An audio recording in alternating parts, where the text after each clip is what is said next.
yang di air, yang di luar itu bisa dengan menanam tanaman-tanaman pengganggu nyamuk pengusir. Yang nyamuk tidak suka. Apa contohnya gampang loh Mbak? Serit. Oh serit. Serit. Ibu-ibu punya tuh di kulkas tuh ya. 1 jam sebelum tidur disemprot dulu, ditutup semua ruangannya, kita keluar, kemudian 1 jam lagi boleh dibuka, kita sudah boleh masuk.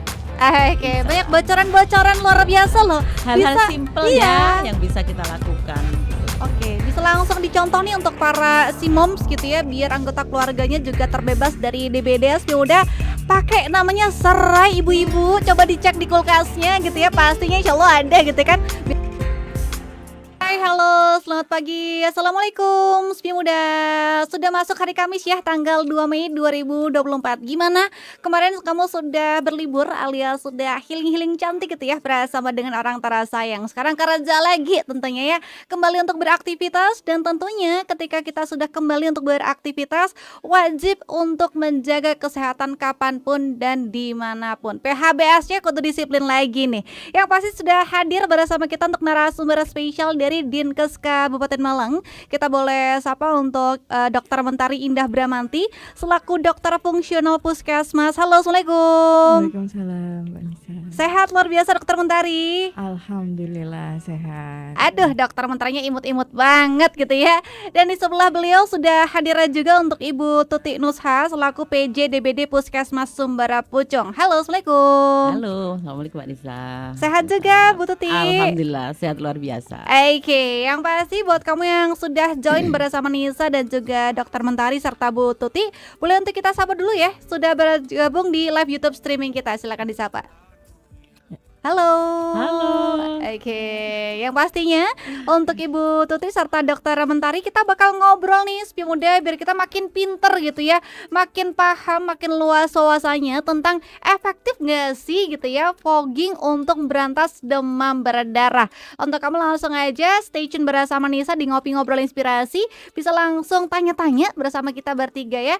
Via WA boleh, IG story boleh, dan juga via kolom komentar live YouTube Sepi Muda. Oke, kita bakal pemanasan dulu nih, karena kan biasanya sudah masuk musim pancaroba juga ya. Terkadang cuacanya panas membara, terkadang hujannya berderai-derai gitu ya Bu Tuti ya. Nah biasanya di musim hujan atau mungkin musim peralihan, ini namanya nyamuk-nyamuk demam berdarah suka gentayangan nih di komplek maupun di area terdekat kamu. Nah, kalau kamu misalnya pernah lihat gitu ya, ada suatu area yang di fogging, kira-kira fogging itu apa sih gitu ya? Kita bakal tanya nih, fogging ini sebenarnya pengertiannya seperti apa nih, Dokter Mentari itu mungkin Bu Tuti. Ya. Oke, ini mungkin Mbak Nisa ya, Iya. kawan pendengar itu, kita itu sekarang kan musimnya banyak penyakit akibat pancaroba, salah satunya juga demam berdarah dengue ini gitu nggih. Iya. Nah, di kalangan masyarakat ini ketika ada kasus demam berdarah dengue, satu kata yang biasanya tercetus adalah fogging, seperti itu. Jadi erat sekali nih kata DBD dengan fogging seperti itu. Nah sebenarnya apa sih fogging itu? Jadi fogging itu merupakan pengasapan yang isinya adalah bahan kimia yang mengandung insektisida. Khususnya kita bertujuan untuk membunuh vektor dari demam berdarah dengue ini ya, yaitu nyamuk. Tertentunya yaitu nyamuk Aedes aegypti seperti itu. Meskipun nanti dalam pengasapan ini juga tidak menutup kemungkinan bahwa yang menjadi sasaran adalah nyamuk lainnya seperti nyamuk culex ataupun nyamuk yang lain penyebab penyakit yang lain juga seperti itu. Oke, jadi seperti cikungunya kalau bisa lagi apes bisa keberantas juga gitu ya, Dokter Mentari ya. Ya, karena nyamuknya juga sama betul, ya. Betul banget. Jadi bisa jadi nih Sepi Muda adalah teknik cara pengendalian faktor yang menggunakan bahan kimia dengan cara pengasapan. Oke, kalau kita ngomongin masalah efektif nih penggunaan fogging buat berantas DBD. Ini kalau kita ngomongin skala persentase gitu ya. Ini seberapa efektif nih Dokter Mentari serta Bu Tuti untuk bisa membasmi nyamuk-nyamuk nakal nih gitu. Silakan. Ya. Kalau kita bilang efektif untuk membunuh nyamuknya, ya memang efektif seperti itu. Tapi demam berdarah ini juga tidak hanya nyamuk dewasa saja yang mempunyai kemungkinan sebagai vektor penularan seperti itu. Karena siklus hidup nyamuk itu ya tidak hanya nyamuk dewasa ya Mbak ya. Ketika seekor nyamuk itu kan semua makhluk hidup ya mempunyai siklus hidup sendiri. Jadi nyamuk itu nanti yang dewasa nantinya akan bertelur seperti itu ya. Nah, telur itu akan menetas menjadi jentik-jentik. Kalau kita bilang ya, jentik-jentik itu nyamuk itu biasanya ada di kubangan air atau wadah yang mengandung banyak air seperti itu. Meskipun kadang juga bisa di tempat-tempat yang kandungan airnya juga sedikit, misalkan di vas bunga seperti itu ya, atau wadah-wadah plastik yang terbuka seperti itu.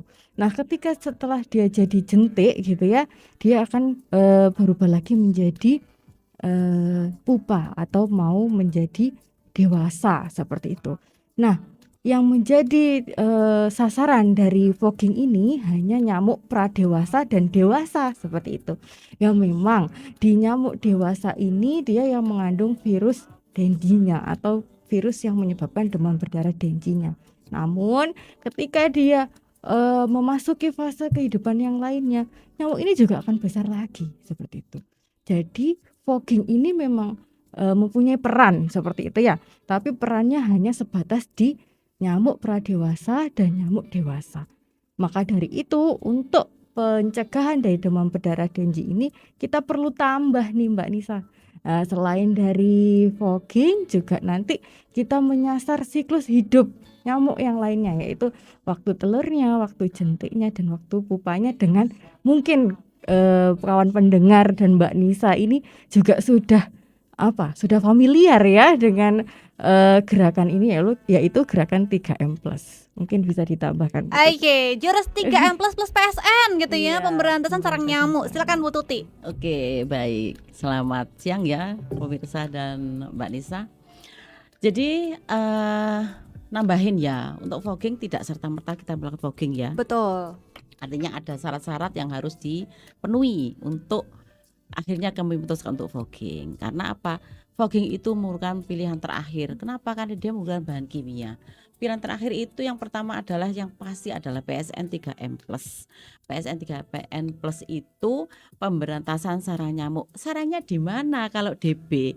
DB itu sarangnya di tempat-tempat penampungan air yang dia tidak berhubungan dengan tanah. Jadi bukan beda dengan malaria. Kalau malaria itu yang berhubungan dengan tanah, kayak di sawah dan lainnya itu malaria ya. Tapi kalau DB itu dia yang tidak bersentuhan dengan tanah. Hal yang paling kecil yang mungkin tidak terfikirkan oleh teman-teman semua ya, bahwa sendok yang melumah, sendok yang ada genangan air itu bisa menjadi sarang loh.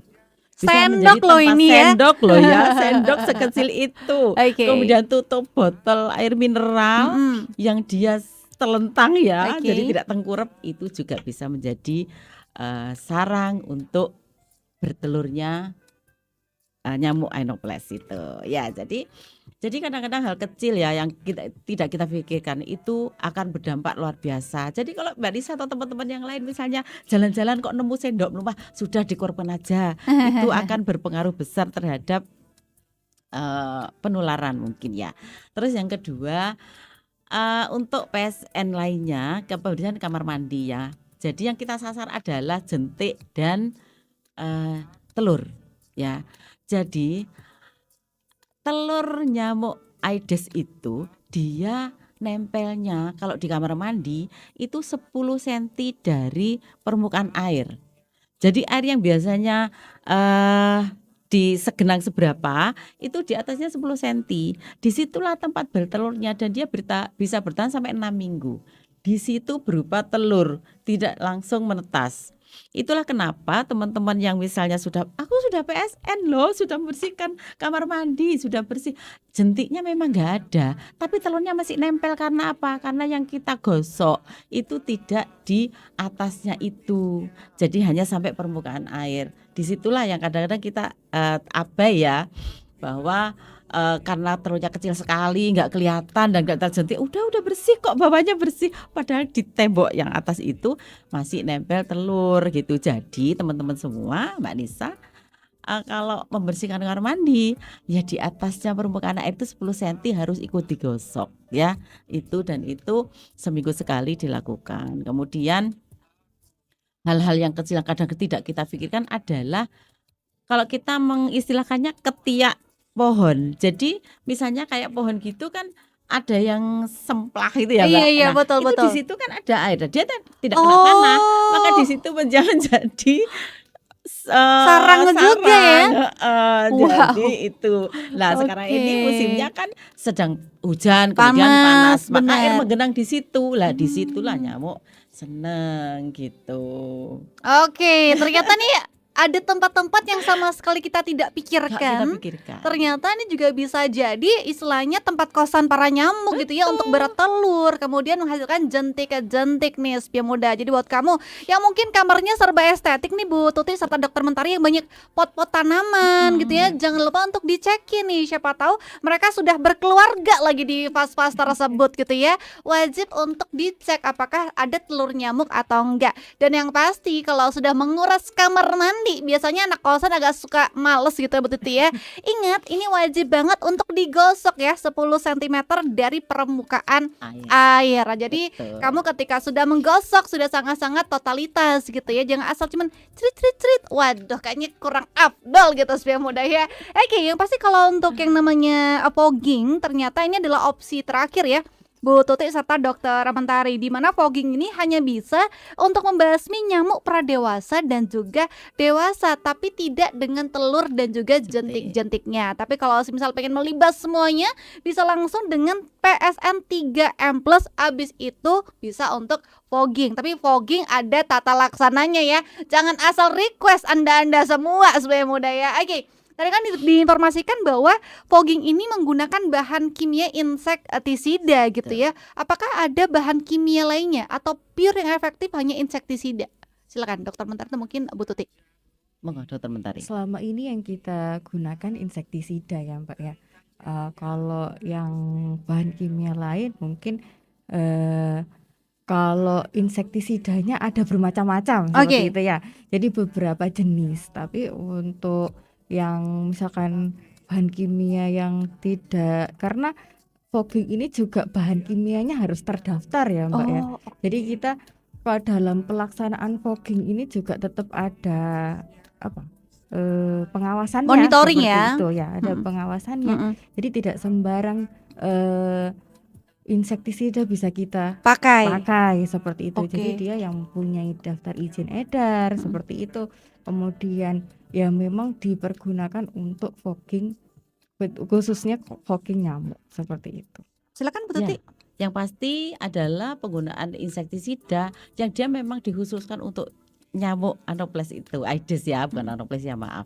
Jadi Anopheles saya terbiasa malaria juga sih, jadi Aedes ikutin dua itu. Jadi perusahaan pest control ya, untuk yang perusahaan pembasmi itu, insektisidanya itu mereka sudah punya ini untuk yang nyamuk apa itu sudah ada semua. Satu, yang kedua bahwa yang pasti bahwa insektisida nyamuk tidak resisten. Jadi dia tidak kebal karena tidak kebal ya. Iya, karena gini Mbak Manisa ya, perlu sahabat semua ketahui juga bahwa fogging itu juga bisa menyebabkan nyamuk itu kebal terhadap insektisida tersebut. Maka itu tetap dilakukan evaluasi setiap kurun waktu tertentu antara 5 sampai 6 tahun itu untuk evaluasi kepekaan nyamuk terhadap obat tersebut, insektisida tersebut gitu. Nah, itu nanti akan ada pembaharuan lagi. Jadi setiap perusahaan untuk penyedia insektisida itu mereka evaluasi. Apakah ini masih efektif untuk Aedes atau enggak, begitu. Nanti begitu ada resistensi, maka akan diganti dengan yang baru, dengan formula yang baru. Itu harus dengan formula yang berbeda, tidak bisa sama. Misalnya, ini aja ditambah dosisnya, tidak seperti itu. Tidak asal ngawur Tidak ya asal. Bu Tuti ya. Iya. Ada tata laksananya nih Ada tata Spia Muda. laksana. Dan perlu diketahui teman-teman bahwa fogging itu ada syarat yang harus dipenuhi ya. Oke. Satu, pertama namanya ada kasus DB dulu. Jadi kalau nggak ada kasus DB tiba-tiba fogging nanti ngawur jadinya Iya, ya kan. betul. Jadi pertama ada kasus DB dulu. Kasus DB kemudian oleh puskesmas, teman-teman petugas kesehatan dilakukan namanya penyelidikan epidemiologi. Penyelidikan epidemiologi itu jika ada hasilnya positif dan negatif ya. Positif itu jika di dalam sekitar lingkungan sekitar itu 200 meter dari radius Pasien. puncaknya pasien tadi itu, punjernya tadi itu ada 3 orang yang demam. Tapi tidak perlu status demamnya apa. Yang penting dia demam tinggi 3 orang itu masuk penyelidikan epidemiologi hasilnya positif. Atau di sekitar itu yang mengandung jentik itu lebih dari 5%.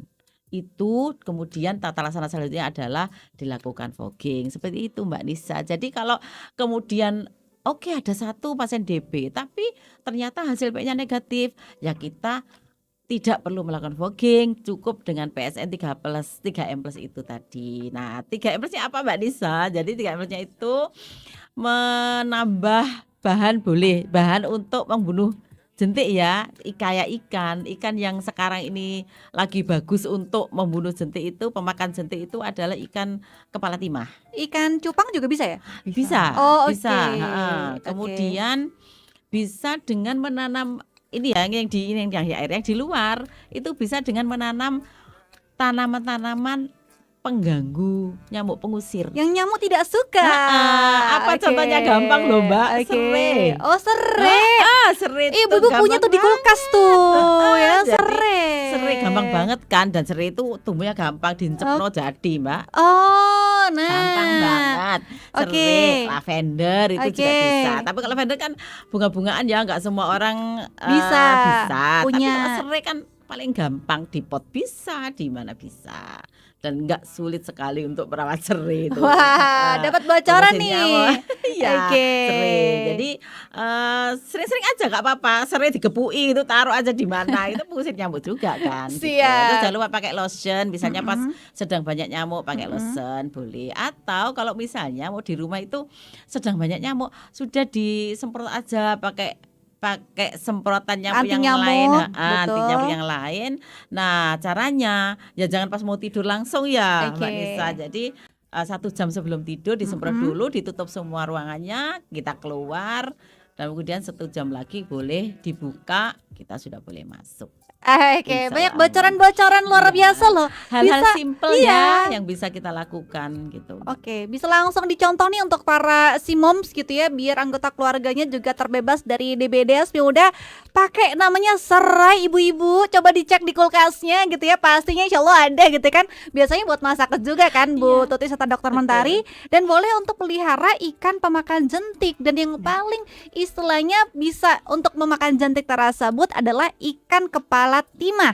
Ikan cupang juga boleh. Jadi untuk pada bapak-bapak gitu ya, boleh untuk langsung hunting gitu ya untuk ikan-ikan ini, bisa langsung untuk dimasukkan ke dalam bak mandi juga boleh, supaya bisa untuk memakan jentik. Dan terakhir, jangan lupa pakai lotion yang suka begadang gitu kalau tidur ya, dan bisa untuk menyemprotkan yang namanya istilahnya apa tuh semprotan anti nyamuk gitu ya. Didiamin dulu 1 jam baru bisa untuk masuk ke kamar tersebut. Oke, kita bakal ngobrol lagi ya bersama dengan Bu Tuti serta Dokter Mentari. Udah, biar makin pintar, biar bisa langsung untuk mencegah tangkal DBD dengan PSN 3M+. Jangan pernah untuk berganti channel. Di sini aja bersama Nisa di Ngopi Ngobrol Inspirasi bersama Dinkes Kabupaten Malang. So stay tune. Pastinya kita bakal ngobrolin soal A to Z ya, tentang fogging, udah biar kita nggak miskom nih. Jadi ketika kita sudah memberikan informasi yang luar biasa tepat, bisa langsung untuk dilaksanakan tata laksana untuk cegah tangkal DBD. Mudah. Masih bersama dengan Dokter Mentari serta Ibu Tuti dari Dinkes Kabupaten Malang. Kalau di segmen pertama tadi kita sudah kenalan ya tentang pengertian fogging, kemudian bagaimana seberapa efektifkah fogging, kemudian zat-zat kimia apa saja yang akan dipakai ketika fogging gitu ya. Nah sekarang ini kita pengen tahu tentang waktu pelaksanaan fogging. biar tidak salah kaprah jam-jam prime time-nya gitu kan Bu Tuti serta Ya. Dokter Mentari. Kira-kira kapan dan jam berapa kita bisa untuk fogging yang tepat dan efektif untuk membasmi nyamuk DBD? Silakan Dokter Mentari atau mungkin Bu Tuti. Dokter Ya, Mentari, monggo. Mungkin Oke. saya dulu ya Mbak ya. Jadi kita sebenarnya kapannya itu melihat dari kebiasaan nyamuknya seperti itu ya. Karena nyamuk ini dia kebiasaannya adalah keluar di pagi hari dan sore hari, maka dari itu fogging juga dilaksanakan di pagi hari jam 6 sampai jam 9 atau di sore hari jam 5 atau jam 6 sore seperti itu ya Mbak ya. Karena apa? Kalau seandainya kita pengasapan pada saat jam di luar itu ya nyamuknya sudah berada di tempat persembunyiannya, bukan beredar di udara bebas yang bisa kita fogging seperti itu. Kemudian kita juga memperhatikan beberapa faktor ya kawan pendengar dan juga Mbak Nisa, seperti kondisi cuaca, hujan atau tidak seperti itu. Jadi fogging ini diharapkan dilaksanakan pada saat tidak hujan nggih, karena biar tidak mengganggu proses pengasapannya seperti itu. Kemudian yang kedua adalah kalau seandainya kita melakukan fogging, diharapkan pada saat anginnya tidak berembus secara kencang. Karena kalau anginnya berembus secara kencang, asapnya juga tidak efektif dalam membasmi nyamuknya. Gitu nggih. Mungkin bisa ditambahkan. Monggo Ibu. silakan Bu Tuti. Ya, baik. Artinya kecepatan anginnya yang silir-silir. Aduh, ntar maksudnya ngantuk kalau silir-silir ya. Oke. Iya, membelai nyamuk ya. Oke, betul. Ya, artinya bahwa Ah. kalau kencang kan asamnya nanti terus menyebar kemana-mana dan tidak efektif untuk membunuh pada lingkungan tersebut. Padahal yang paling penting adalah lingkungan di mana menjadi sasaran tempat dikhawatirkan bahwa nyamuk itu akan berdampak besar terhadap penyebaran DB, di situ yang dilakukan. Jadi harus kita melihat cuaca. Jadi kalau misalnya cuacanya kencang ya udah diam dulu gitu. Jadi tunggu ya. Kan kadang-kadang angin kencang juga nggak seharian kan ya Mbak Nisa. Jadi kalau juga ini menyesuaikan dengan masyarakatnya gitu. Kalau mereka sudah punya istirahat sore ya sebaiknya pagi kan gitu. Orangnya sebagian bekerja tapi juga sebagian juga masih ada di rumah, sehingga untuk mengamankan makanan, mengamankan barang-barang yang bisa terkontaminasi itu harus dilakukan. Karena kita tetap bagaimanapun harus mempertimbangkan ya aspek keamanan dari barang-barang kita dan makanan yang ada gitu. Jangan sampai nyamuknya hilang tapi makanannya juga nggak bisa dimakan karena berpengaruh terhadap kesehatan kita. Begitu Mbak Nisa.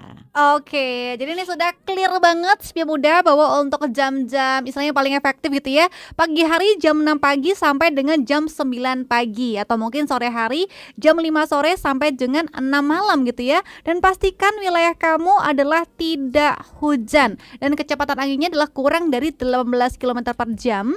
Dan kalau misal nih mendadak tiba-tiba hujan padahal awalnya cerah gitu ya Dokter Mentari serta Ibu Tuti, apa yang harus kita lakukan Ibu Tuti gitu kan? Berhenti dulu. Berhenti Stop dulu ya, langsung, stop iya. dulu ya. Stop dulu. Iya. Oke. Nanti boleh dilanjutkan. Jadi misalnya itu pagi hari ya boleh dilanjutkan nanti Mm-mm. sore diganti pada jam 5 sampai jam 6 itu, atau kalau misalnya ternyata sore dan hujan ya udah besok paginya. Oh, jadi Gitu. bisa bertahap seperti itu ya, tidak Bisa, dipaksakan gitu ya. Bisa, iya. Oke. Percuma kan Mbak kalau sekarang dipaksakan tapi Mm-mm. kemudian kondisi tidak mendukung, artinya akan sia-sia gitu kan, sayang. Oke. Ya kan? Sayang obatnya juga, sayang tenaganya. Betul. Karena tenaganya juga khusus loh Mbak Nisa. Mereka Bukan harus pakai- sembarang orang ya bukan Bu Tuti sembarang ya. orang, Terlatih iya. nih, expert ya. Oke, kalau untuk durasi fogging nih berapa lama sih yang dibutuhkan untuk bisa menjangkau area sekitar gitu? Bu Tuti, Eh, silakan. ini sih Mbak, ndak ada waktu tertentu. Yang penting Oke. bahwa semua sudah tersemprot rata Mm-mm. itu ya. Jadi bisa antara sekitar 30 sampai 1 jam. Untuk Oh, satu wilayah loh ya. satu wilayah ya? Jadi Oke. enggak yang lama gitu, enggak juga. Sepanjang bahwa semua sudah tersemprot, sudah terjangkau oleh asap tadi, sudah tersangkau oleh insektisida, semua sudah selesai. Oke, jadi cukup cepat dan juga tepat juga ya Betul. pelaksanaan fogging ya. Ya. Oke, yang bikin Nisa penasaran gitu ya, berapa lama sih nyamuk langsung mati pas fogging? Apakah ada kayak semacam ditunggu dulu ya ibu-ibu ya ketika fogging karena nyamuknya lagi proses nih, atau ketika langsung ditembak langsung isdai gitu ya, langsung mati gitu nyamuknya Bu Tuti serta Dokter Mentari? Oke. Eh, Monggo, Silakan Dokter Dokter Mentari. Mentari. Sebenarnya sama seperti mungkin kita waktu semprot yang biasanya apa Oh, tuh pakai namanya, Anti semprotan nyamuk. itu ya anti anti nyamuk nyamuk ya. seperti itu. Oke. Ketika dia sudah eh, kena nyamuknya Mm-mm. dalam waktu sebentar sudah eh, mati Sudah nyamuknya lunglai gitu. lemas gitu Tepar. ya. Tepar gitu Ya ya. memang ada Oke. apa tuh namanya, setiap kan nyamuk juga kadang waktu diasap pas dia beredar bebas atau di sela-sela ya sampai kadarnya itu membuat mati ya dia akan mati Langsung sendiri KO gitu. ternyata langsung knock out nih. Begitu sudah terjadi penyemprotan fogging gitu ya. Ya. Baik, kalau untuk tadi kata Bu Tuti dan juga Dokter Mentari tidak sembarang orang bisa melaksanakan fogging gitu ya. Kita pengen tahu nih untuk tim pelaksana alias tim sukses fogging ini dilakukan oleh siapa saja ya untuk Bu Tuti serta Dokter Mentari? Baik, jadi pelaksana fogging ada dua ya, ada pemerintah, ada juga pihak swasta. Kalau dari pemerintah jelas ya dari puskesmas yang pasti karena pemegang wilayah, tapi tentu dengan pemantauan dinas kesehatan ya karena kita Oke. di bawah dinas kesehatan ya. Kemudian KKP, kantor kesehatan pelabuhan itu bisa atau instansi pemerintah lainnya. Yang pasti adalah pengendali vektor ya. Tetapi ada juga pihak swasta. Pihak swasta itu dia namanya perusahaan pest control. Jadi dia memang perusahaan yang berkewenangan ya untuk memberantas serangga.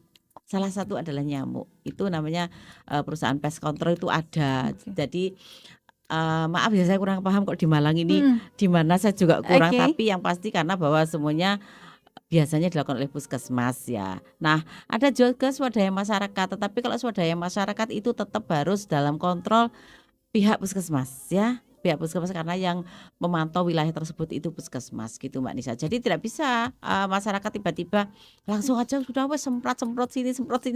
Akhirnya itu yang menyebabkan resisten ya. Jadi Kebal nyamuk ya. kebal terhadap insektisida tertentu gitu Mbak Nisa.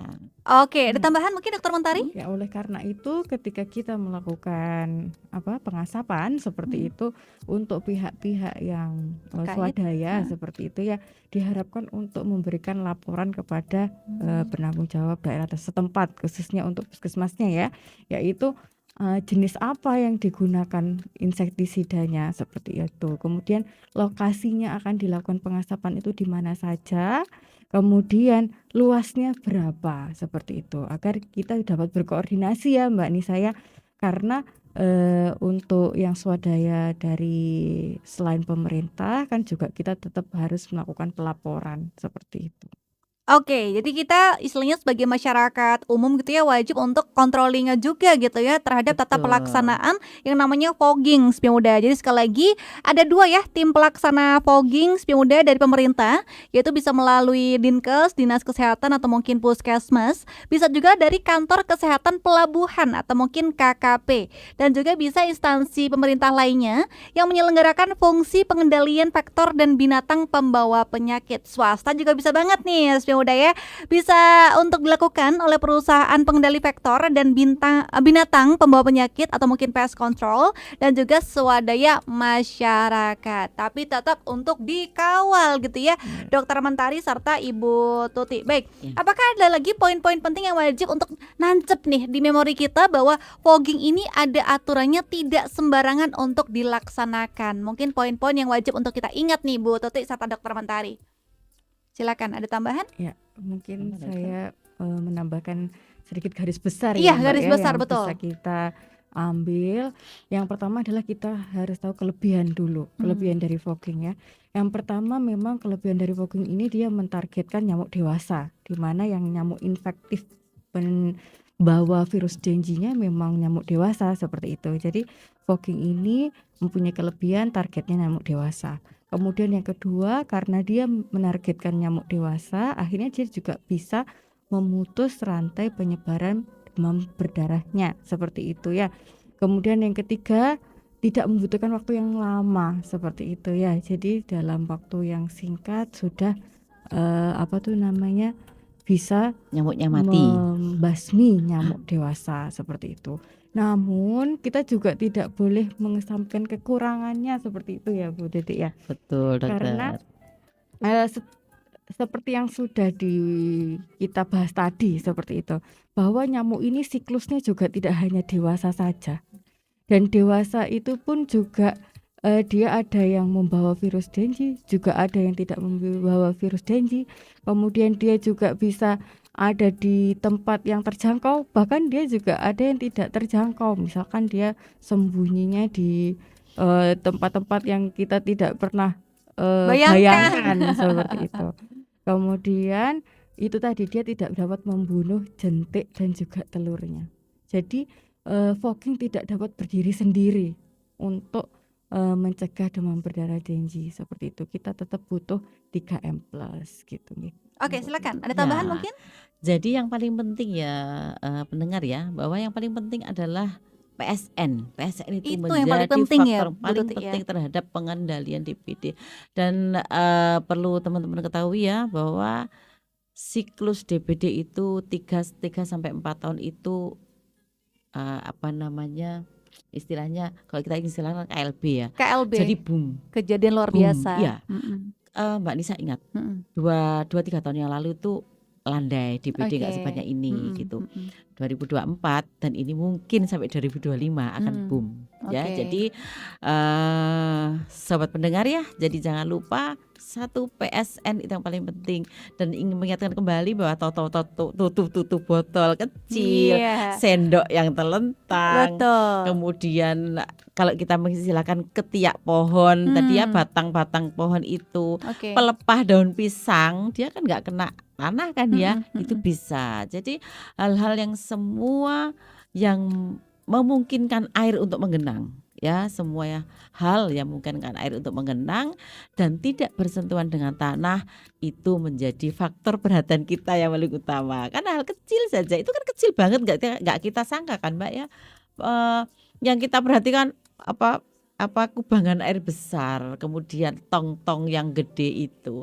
Oke. Ternyata ada hal yang tidak kita duga, bahwa sendok, kemudian tutup botol yang kecil, kemudian sepatu, jangan lupa loh ya, sepatu itu kan kadang-kadang kita kan dari luar rumah mengenang, itu nggak kena tanah kan, Oke. bisa gitu. Jadi mengingatkan kembali untuk teman-teman pendengar, Mbak Nisa juga, saya juga pribadi mungkin ya, kita juga manusia ya, mengingatkan bahwa hal kecil yang kita lakukan itu akan mungkin berdampak besar terhadap penyebaran DB. Dan mengingatkan juga, jika demamnya tinggi, jangan langsung panik dulu ya.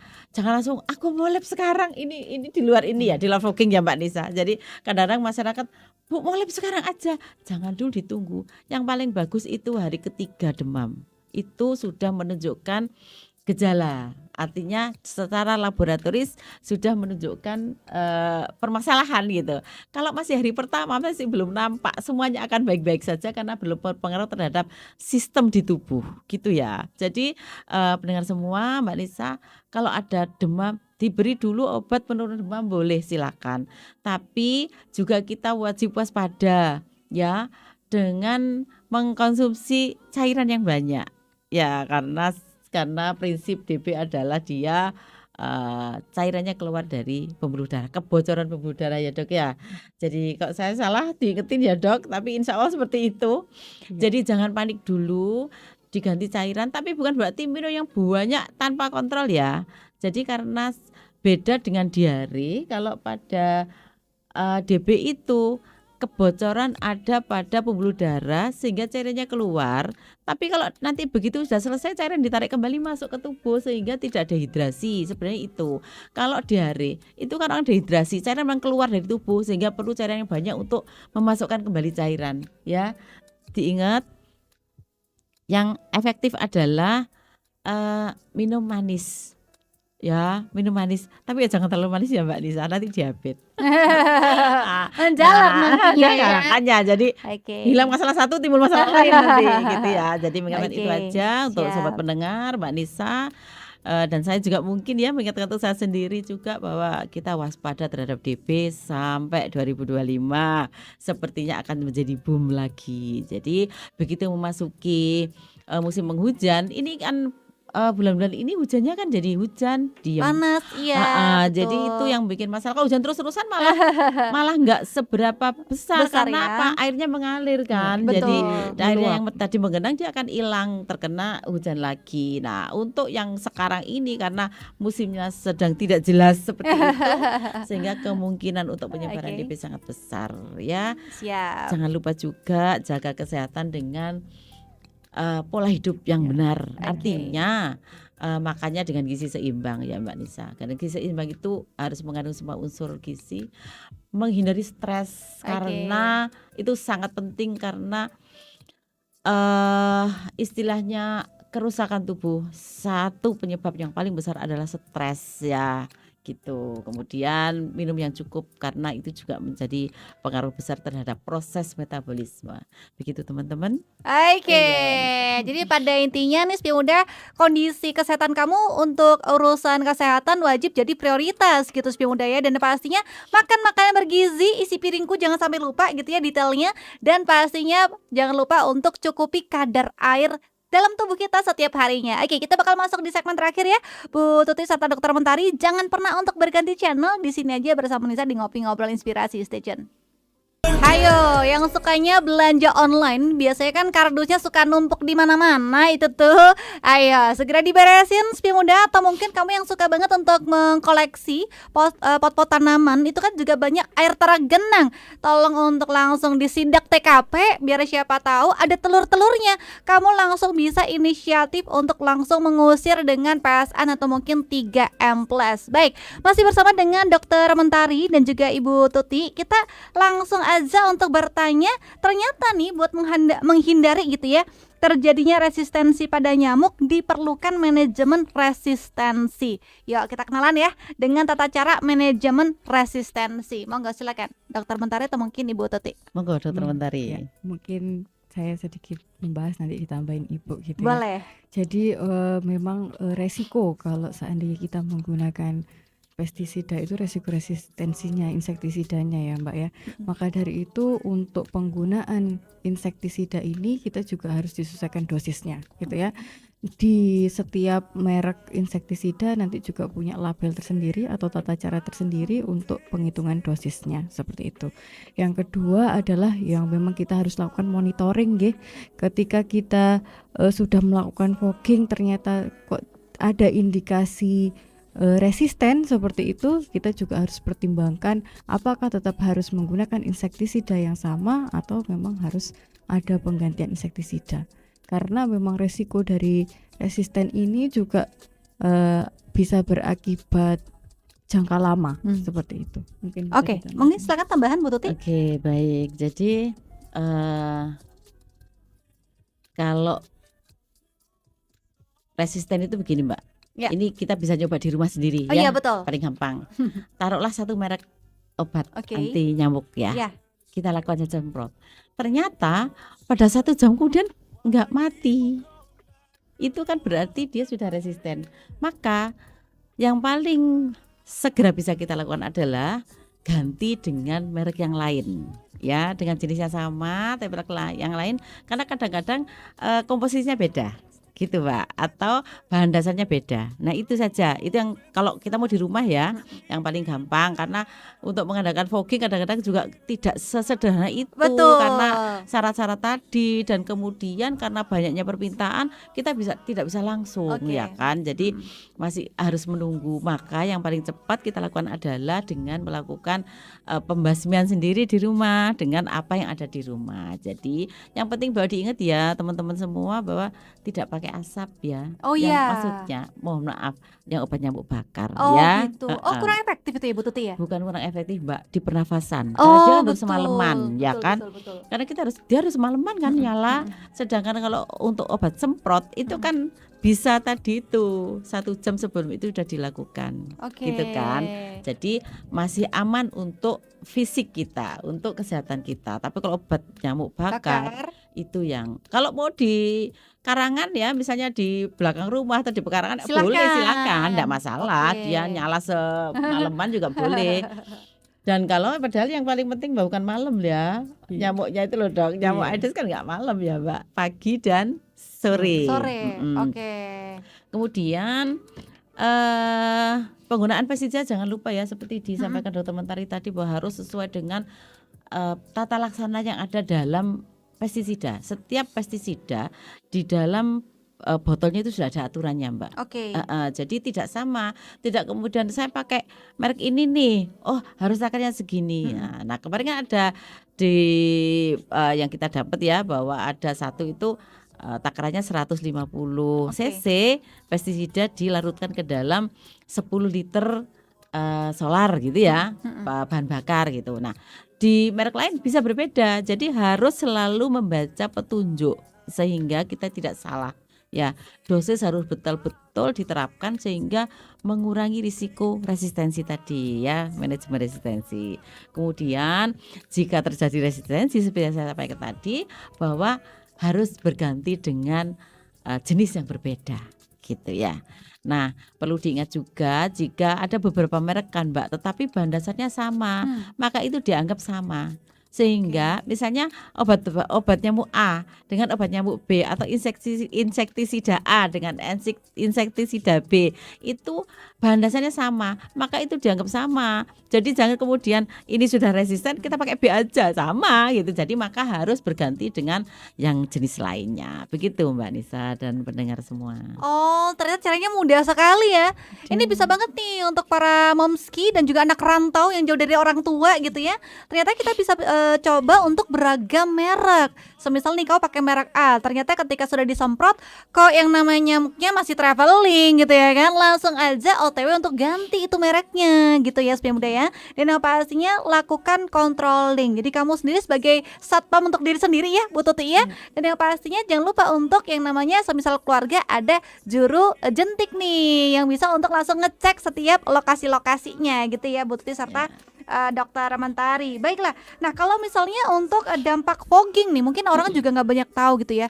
Kalau misal kita terhirup nih, nggak sengaja orang lewat menghirup fogging, emang dampak yang bisa terjadi di dalam tubuh kita apa sih Bu Tuti serta Dokter Mentari gitu? Ya, ini kan zat kimia ya Zat Mbak kimia, ya. betul. Semua zat kimia memang punya Efek. tersendiri. Yang pertama adalah efek iritan. Oke. Ya, mungkin kalau iritan ini bisa dari bahan aktifnya dari zat tersebut atau bahan intinya seperti itu. Iritan ini ya apa yang nempel, apa yang terhirup, atau apa yang tertelan seperti itu ya. Oke. Nempel tuh nempel di mana? Kadang nempel di kulit nih Mbak.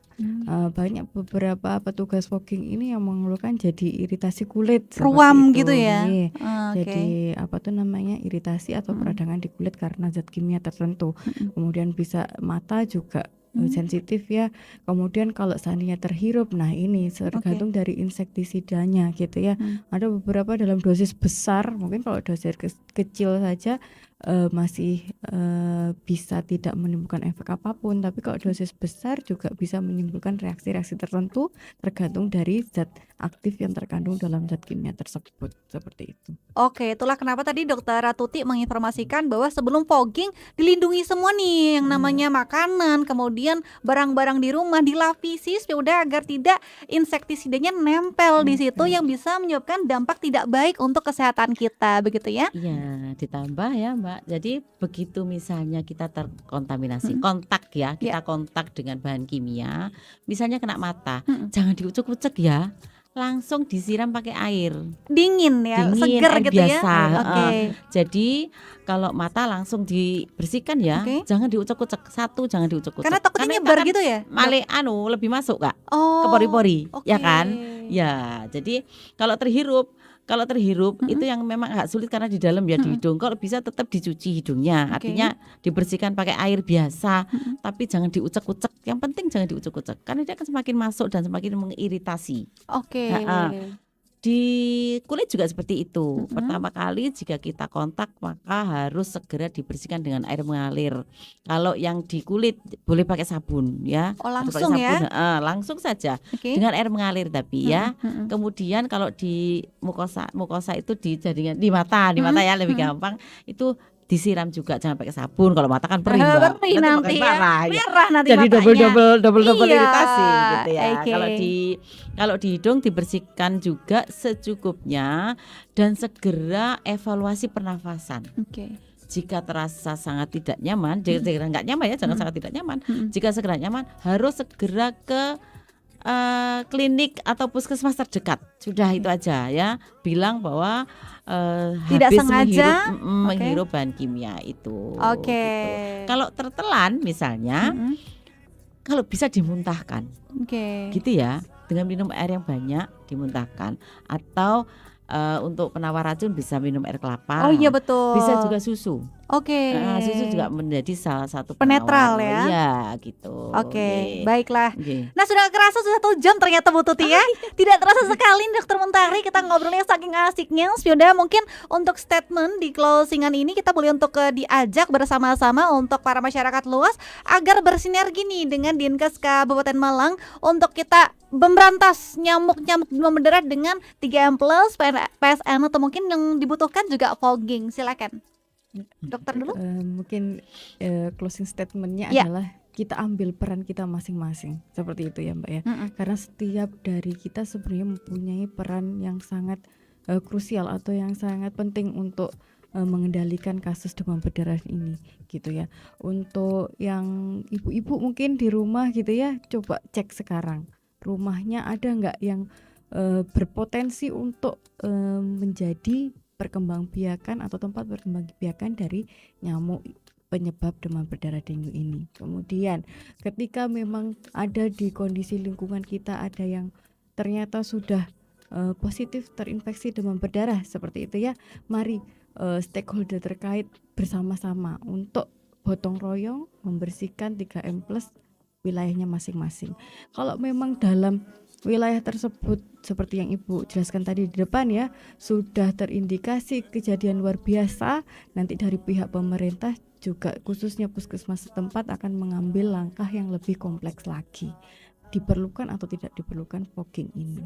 Jadi kita sama-sama bersinergi dari ruang lingkup kita yang paling kecil, yaitu dari keluarga kita gimana ya, berantas dulu sarang-sarang nyamuk di sekitarnya. Ketika memang sudah nyamuk tersebut menimbulkan atau terindikasi membawa virus dengue dari kasus yang positif di daerah kita, nanti akan ada tindak lanjut dari pihak penanggung jawab daerah setempat, khususnya puskesmas seperti itu. Oke, ada tambah sedikit Bu Tuti, monggo.